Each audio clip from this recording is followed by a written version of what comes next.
SSC পরীক্ষা 2026 সামনে কিন্তু টেস্ট পরীক্ষা। এই টেস্ট পরীক্ষায় বাংলা প্রথম পত্রে আজকে টপ 350টি এমসিকিউ দেখাবো, যা পড়লে টেস্ট পরীক্ষাতে তোমাকে আর কিছু পড়তে হবে না, অন্তত বাংলা সম্পর্কিত।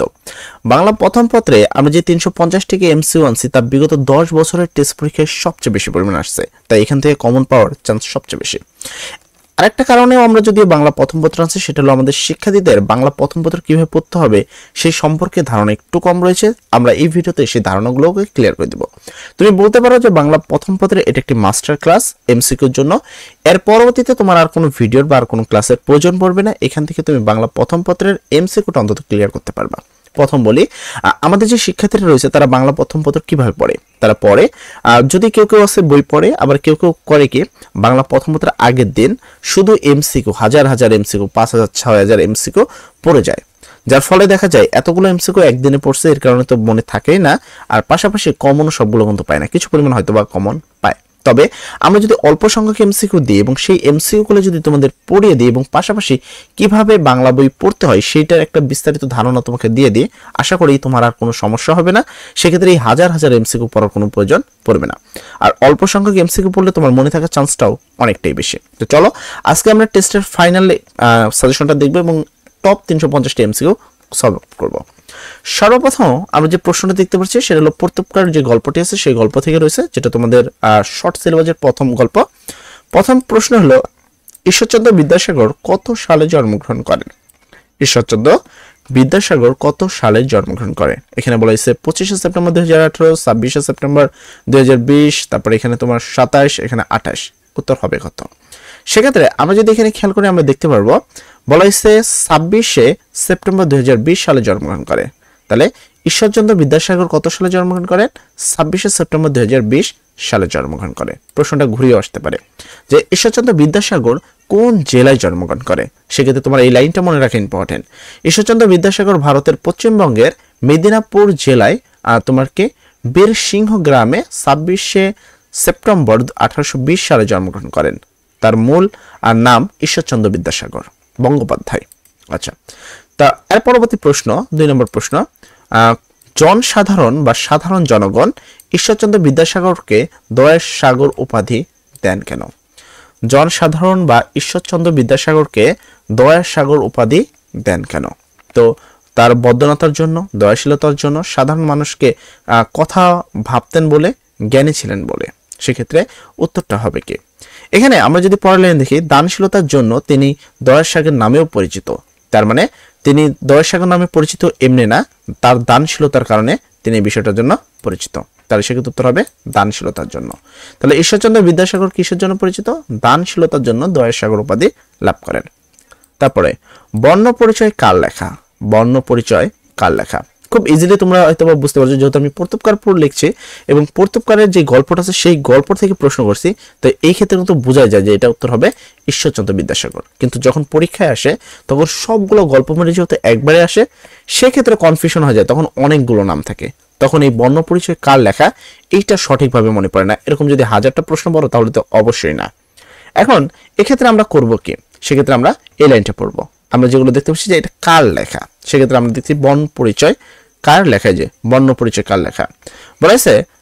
তোমরা এখানে দেখো, বাংলা বর্ণমালাকে নতুন বিন্যাসে সাজিয়ে 1855 সালে বিদ্যাসাগর প্রকাশ করেন শিশুপাঠ্য বর্ণ পরিচয়। তাহলে কত সালে? এই প্রশ্নটা বর্ণ পরিচয় কার লেখা? বর্ণ পরিচয় হলো ঈশ্বরচন্দ্র বিদ্যাসাগরের লেখা। এই লেখাটা লিখছেন কখন?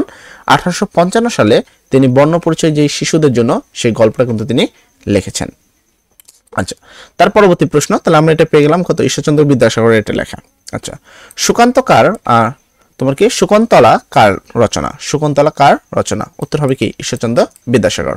এছাড়া প্রশ্নটা ঘুরিয়ে যেভাবে আসতে পারে, বেতাল, তারপর বিশদ্দি, ব্যাকরণ, তারপর কৌমুদি, সুকান্তলা, বিধবা বিবাহ প্রচলিত হওয়া উচিত কিনা, এত দ্বিতীয় প্রস্তাব, তারপর সীতার বনবাস, ভ্রান্তি বিলাস ইত্যাদি প্রধান গ্রন্থ। এর মধ্যে আমাদের যে লাইনগুলো মনে রাখতে হবে মোটামুটি সবগুলোই রাখা উচিত। তার মধ্যে সুকান্তলা গুরুত্বপূর্ণ, বিধবা বিবাহ গুরুত্বপূর্ণ, এগুলো একটু বেশি, আর সীতার বনবাস। তো এই যে গল্পগুলো আছে এই গল্পগুলো কার লেখা? এই গল্পগুলো হলো ঈশ্বরচন্দ্র বিদ্যাসাগরের লেখা। এই জায়গা থেকে সবচেয়ে বেশি পরিমাণ প্রশ্ন আসে। তার পরবর্তী প্রশ্ন, খলিফা মামুন এর প্রিয় পাত্র কে ছিলেন? খলিফা মামুন এর প্রিয় পাত্র কে ছিলেন?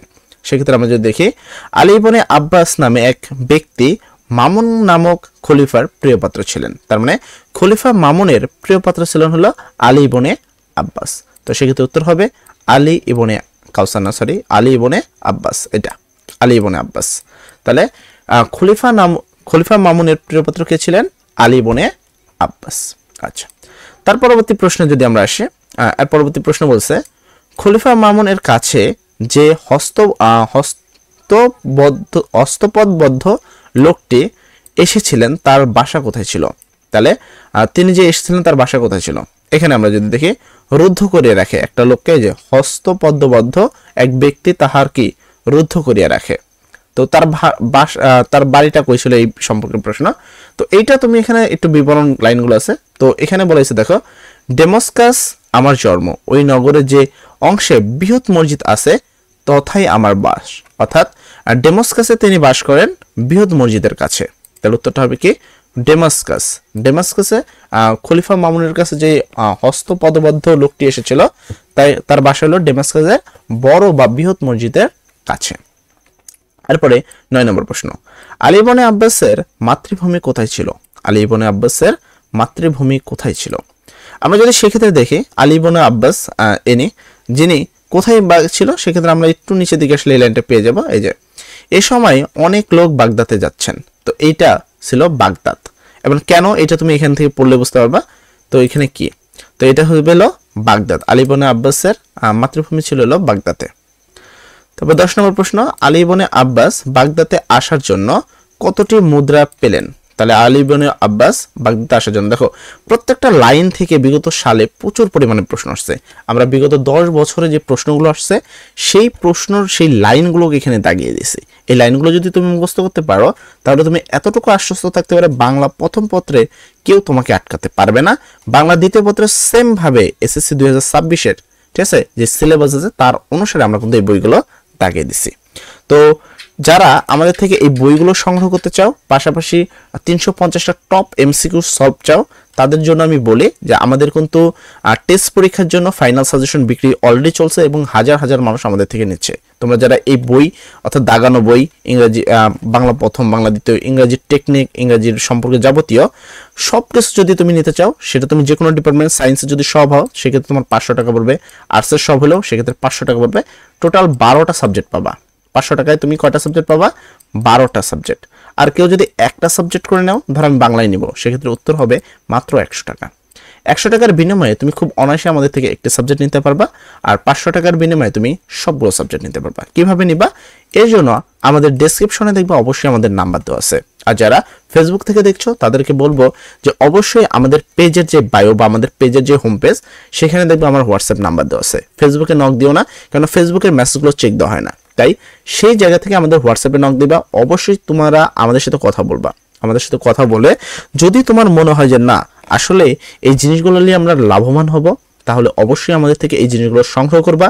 খুব অল্প সময় আছে তোমাদের পরীক্ষার, এই জিনিসগুলো সংগ্রহ করে নিলে আশা করি এখান থেকে তুমি সম্পূর্ণ জিনিস কমন পাবে। আমি তোমাকে দেখাচ্ছি যে এই যে লাইনগুলো দেখো, তোমরা যদি এখানে দাগ দিতা হয়তোবা এই লাইনের মাঝখানে আরো অনেক কিছু দাগ দিতা, কিন্তু আমি এই যে লাইনগুলো দাগাইছি এই লাইনগুলো সেখানে যেগুলো বিগত 10 বছরের মধ্যে প্রশ্ন, দেখো আমি এই বড় কিন্তু অনেক বেশি দাগাইছি, তার মানে এখানে বিগত 10 বছরে প্রশ্নগুলো সবচেয়ে বেশি আসছে। আর একটা বিষয় হলো, একটা শিক্ষক যেই জায়গায় লাইন বুঝবে একটা ছাত্র কিন্তু সেটা বুঝবে না, কারণ একটা ছাত্র এই বইটা প্রথমবার পড়ছে, আর আমরা এই বইটার সাথে বিগত 10 বছরের প্রশ্নপত্র অ্যানালাইসিস করে তোমাদের দিচ্ছি। তার মানে এই বইটার সাথে আমরা বিগত 7 বছর ধরে এখানে কিন্তু আমরা পরিচিত। তো এই জিনিসগুলো যদি তোমরা আমাদের থেকে নিয়ে পড়ো তাহলে এতটুকু তুমি আশ্বস্ত থাকতে পারো যে সর্বোচ্চ কমন পাবে ইনশাআল্লাহ। তো চলো আমরা শুরু করি আমাদের সামনের ক্লাস। তো এর পরবর্তী প্রশ্ন, যেমনটা আমি বললাম যে আলী ইবনে আব্বাস বাগদাদে আসার জন্য কতটি মুদ্রা পেলেন?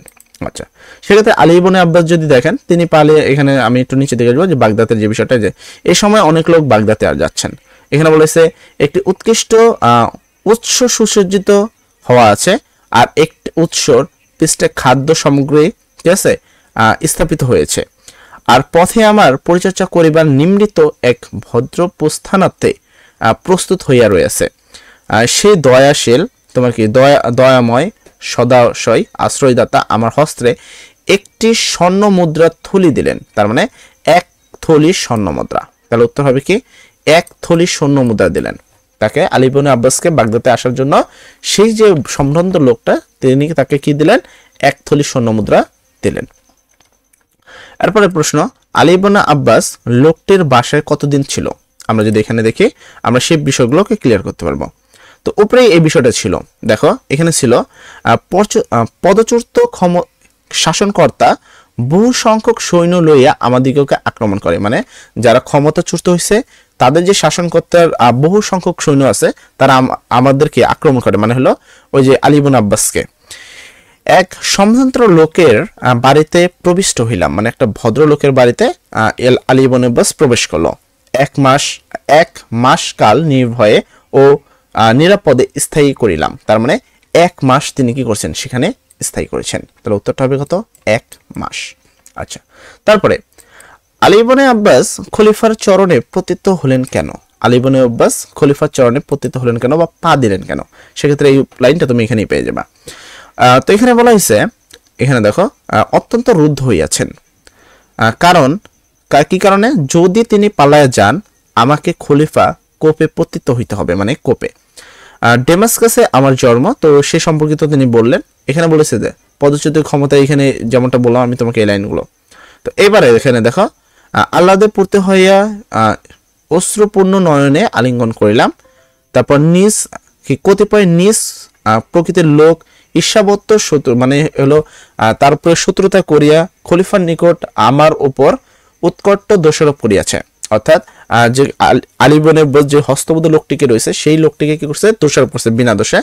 তদচ্ছন্ন তদিতা আশাক্রমে হঠাৎ অপরুদ্ধ ও এখন এখানে আনিত হইয়াছে, মানে হঠাৎ করে তাকে কি করছে, আটকে রাখছে এবং এখানে তাকে নিয়ে আসছে। আসিবার সময় স্ত্রী পুত্র কন্যা দিগের সহিত দেখা করিতে দেয় নাই, তার মানে ওই লোকের কয়জন, ওরা হলো তার সন্তান আছে একটা পুত্র একটা কন্যা আর কি তারা স্বামী, চারজন। আচ্ছা, তো আমার প্রাণদণ্ড হইবে, আপনি অনুরোধ করিয়া আমার পরিবার বর্গের নিকট বলিয়া পথস্বরূপ, এখানে যে ওই বিষয়ে বিবরণ দেওয়া আছে। তো আসলে এই যে লাইনগুলো আছে হয়তো আমি প্রশ্নগুলো ওইভাবে সাজিয়ে দিছি, কেন তিনি খলিফার নিকটই করছে, খলিফা যেন তাকে ক্ষমা করে দেয়, খলিফা যেন তাকে ক্ষমা করে দেয়। এখানেই ছিল এই লাইনটা, আমি দাগ দিয়েছিলাম।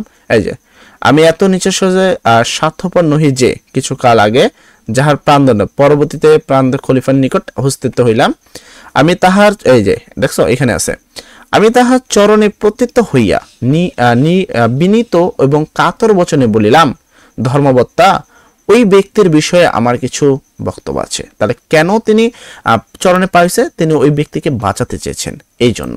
তো এইভাবে যদি তুমি প্রত্যেকটা প্রশ্ন পড়তে পারো, যেমন প্রতীত অর্থ কি, আমরা কিন্তু এগুলো গুরুত্বপূর্ণ, সাথে কিন্তু আরো বেশ লাইন আছে, এই প্রত্যেকটা লাইন থেকে কিন্তু গুরুত্বপূর্ণ। এখানে টপ 350টি এমসিকিউ যে রাখছে, তার মানে এই জন্য 350টা করতে হবে তোমাকে। মেনলি এই বাংলা পত্রে যে দাগানো লাইনগুলো আছে, দাগানো টপিকগুলো আছে, সেগুলো তোমাকে করতে হবে। এবং প্রত্যেকটা ফুলের বিবাহ তোমাদের সিলেবাসে নাই, এবং তার পরবর্তী সিলেবাসে যদি দেখি শোভা গল্প আছে, দেখো প্রত্যেকটা গল্প যেগুলো সবচেয়ে বেশি প্রশ্ন আসে সেই লাইনগুলো দাগানো আছে। এই বইগুলো আমাদের থেকে খুব সহজে, মাত্র 100 টাকার বিনিময়ে আমি এই বইগুলো তোমাদের দিয়ে দিচ্ছি, এর সাথে থাকবে টেস্ট পেপার প্র্যাকটিসের জন্য। বাট এই বইয়ের যে লাইনগুলো দাগানো আছে সেই লাইনগুলো তোমাদের জন্য ইম্পর্টেন্ট। পাশাপাশি তোমরা আরেকটা জিনিস পাবা, সেটা হলো তোমাদের যেই গ্রামার, মানে তোমাদের এটা যে বাংলা কবিতা কিন্তু এইভাবে পড়ে না, কবিতা পড়ে ওই কবিতার ব্যাখ্যাগুলো লাগে। সেক্ষেত্রে আমরা এই 100 টাকার বিনিময়ে তোমার বাংলা প্রথম পত্র যাবতীয় সকল কিছু দিয়ে দেবো, ব্যাখ্যা টেখ্যা যা আছে সব। আর যদি কেউ সব সাবজেক্ট নিতে চাও, মানে 12টাই নিতে চাও, সেক্ষেত্রে মাত্র 500 টাকা দিলে আমরা তোমাদেরকে সব দিয়ে দেবো। এবং আশা করি যে এইখান থেকে তোমরা সর্বোচ্চ পরিমাণ কমন পাবা, কারণ আমরা ওইভাবে এই জিনিসটাকে সাজিয়েছি। যাই হোক, যারা নিতে চাও তারা ডেসক্রিপশনে যোগাযোগ করবা, ডেসক্রিপশনে আমাদের নাম্বার দেওয়া আছে, হোয়াটসঅ্যাপ নাম্বার, আমাদের সাথে কথা বলে যদি ভালো লাগে নিতে পারো। সবাই ভালো থাকবা, সবার জন্য দয়া করি। আসসালামু আলাইকুম।